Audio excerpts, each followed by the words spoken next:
Good morning everybody. आज हम Parker के अनुसार मूल्यों का वर्गीकरण देखने जा रहे हैं। कल हमने मूल्यों का अर्थ देखा, परिभाषा देखी और मूल्यों की विशेषताएं देखी तथा साथ ही प्रभुत्व के आधार पर मूल्यों का वर्गीकरण भी पढ़ा। आज हम पार्कर ने जो मूल्यों का वर्गीकरण किया है वो हम देखना चाह रहे हैं। समाजशास्त्री पार्कर ने मानव आचरण और व्यवहार से उत्प्रेरित एवं नियंत्रित करने वाले मूल्यों के बारे में चर्चा की है। उन्होंने जो मूल्य बताए हैं वो इस प्रकार हैं। उन्होंने सर्वप्रथम मूल्य बताया आराम और सुख। जीवन को यथासंभव सुखमय और आनंदमय रुचिकर बनाने के लिए हमें इस मूल्य में रुचि लेना आवश्यक होता है। इस मूल्य से व्यक्ति का जीवन सुखमय, आनंदमय, हर्ष और उल्लास की अनुभूति युक्त हो जाता है। दूसरा उन्होंने बताया प्रेम। प्रेम पारिवारिक जीवन की सफलता की कुंजी होती है।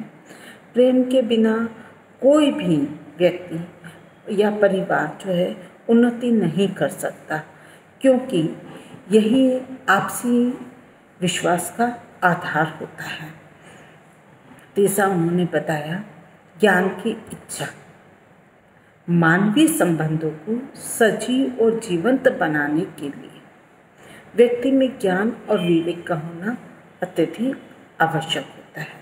सत्य में विश्वास करना, जीवन के सभी पक्षों के संबंध में संतोषजनक ज्ञान प्राप्त करना और उसमें रुचि रखना इसके अंतर्गत आता है।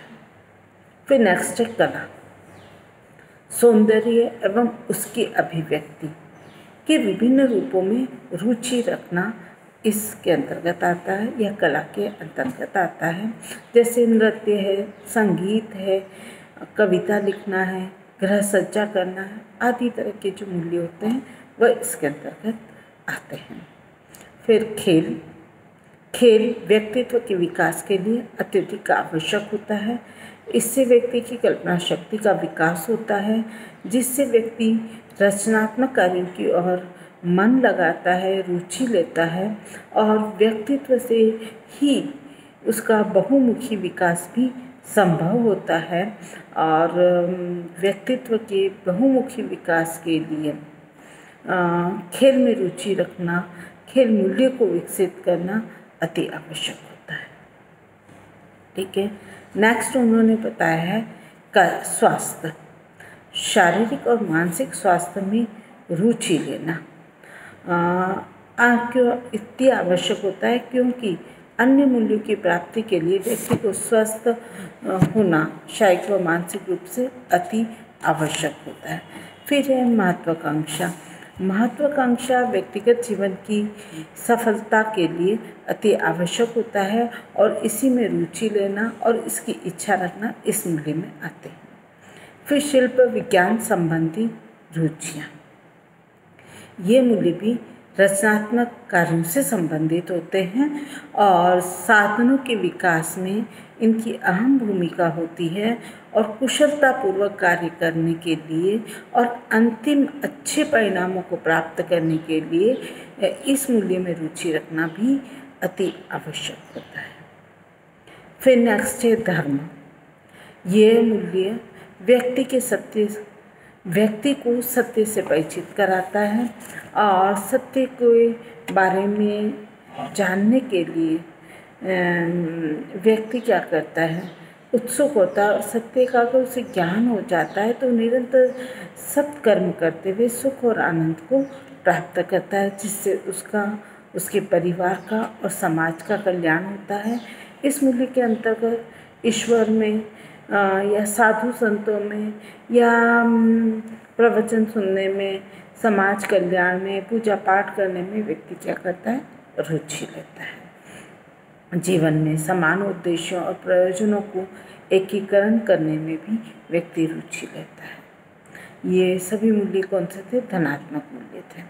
और इसके ऋणात्मक मूल्य भी हैं, जैसे प्रेम के प्रति घृणा रखना, धर्म का अधर्म, सुख का दुख आराम से तकलीफ और ज्ञान से अज्ञान, विवेक का अविवेक आदि क्या है, इस तरह के ऋणात्मक मूल्य होते हैं। और जो अपन ने अभी चर्चा की थी, जैसे कि धर्म की चर्चा की थी, शिल्प ज्ञान से संबंधित रुचियों पर चर्चा की थी, स्वास्थ्य पर, खेल पे, कला पर, ज्ञान की प्रति इच्छा पर, प्रेम पर, आराम पर, सुख पर, जिस पर भी हमने चर्चा की थी, ये सब धनात्मक मूल्य थे। अब पारकर ने फिर वापस इनको दो भागों में बांटा है और उन्होंने कहा है कि मूल्य दो प्रकार के हैं, क्रियात्मक मूल्य और कल्पनात्मक मूल्य। क्रियात्मक मूल्य वह मूल्य होते हैं जो वातावरण के साथ सामंजस्य स्थापित करने में और परस्पर अंतर्क्रिया करने में हमारी मदद करते हैं। इनमें वस्तुओं की वास्तविकता पर विश्वास किया जाता है। अच्छा, दूसरा उन्होंने जो कल्पनात्मक मूल्य कहा है, उन्होंने कहा है कि कल्पनात्मक मूल्य वस्तुतः कला एवं सौंदर्य की अभिव्यक्ति से प्राप्त संतुष्टि पर आधारित होते हैं।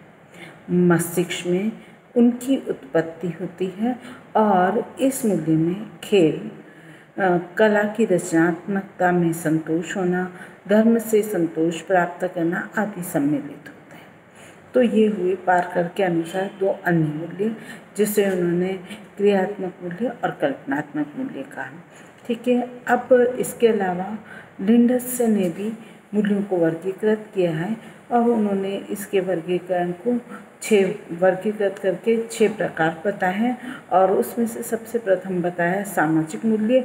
ये मूल्य जो होते हैं समाज कल्याण से संबंधित होते हैं और व्यक्ति जिस समाज में रहता है उसके प्रति कुछ उसके कर्तव्य होते हैं जिसे उसे निभाना पड़ता है, जैसे निर्धन छात्र की सहायता करना, अनाथ और विकलांग जो भी हैं उनकी सेवा करना, समाज सुधारक के रूप में कार्य करना, इस तरह के मूल्य आते हैं।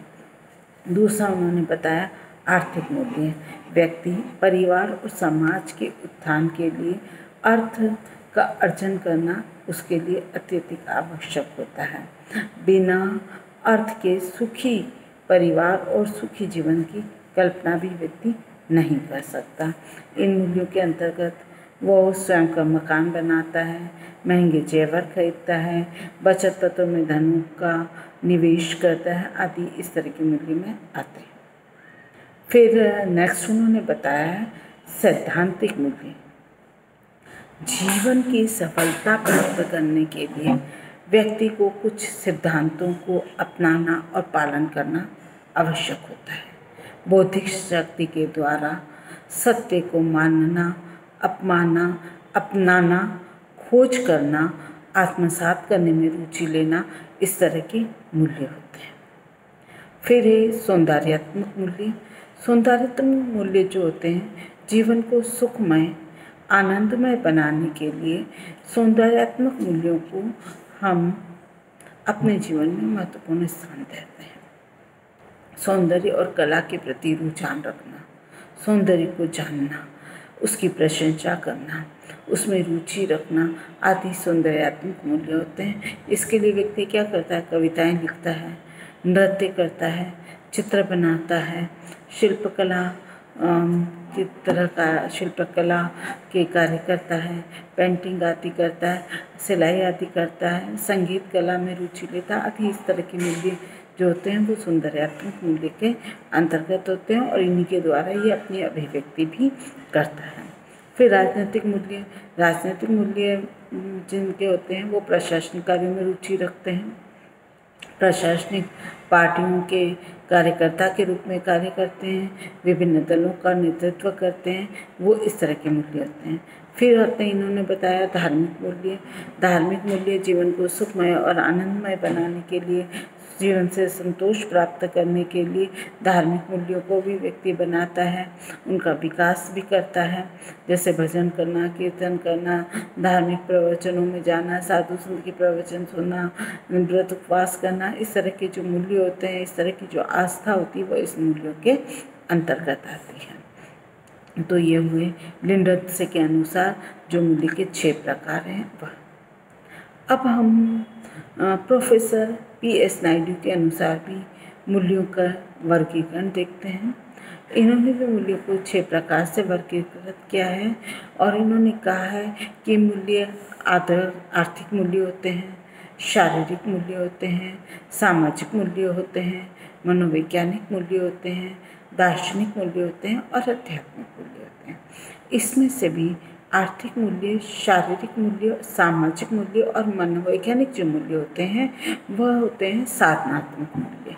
और लास्ट के 2 जैसे दार्शनिक मूल्य और आध्यात्मिक मूल्य जो होते हैं वो होते हैं आदर्शात्मक मूल्य। यह आदर्शात्मक मूल्य जीवन को सही गलत, उचित अनुचित, धर्म अधर्म के बारे में सोचने के लिए विवश करते हैं, उसे गलत राह पर जाने से रोकते हैं और गलत कार्य करने से रोकते हैं। इस तरह परिवार न केवल बालक को उच्च जीवन मूल्य सिखाता है बल्कि नए मूल्यों का निर्माण करना, उनको विकसित करना, उसे पोषित करने में भी सहायता करता है। इसलिए जीवन मूल्यों का निर्माण हमेशा सोच समझ कर करना चाहिए।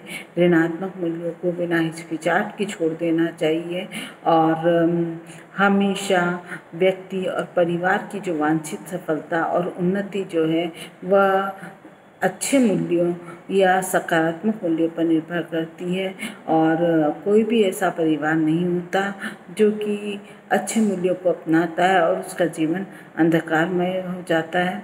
अगर व्यक्ति गलत मूल्यों को अपनाता है, वो अच्छे मूल्य नहीं रखता है तो उसका जीवन अंधकारमय होता है। वो अपने साथ धोखा करता है, देश के साथ धोखा करता है और विश्वासघात करता है।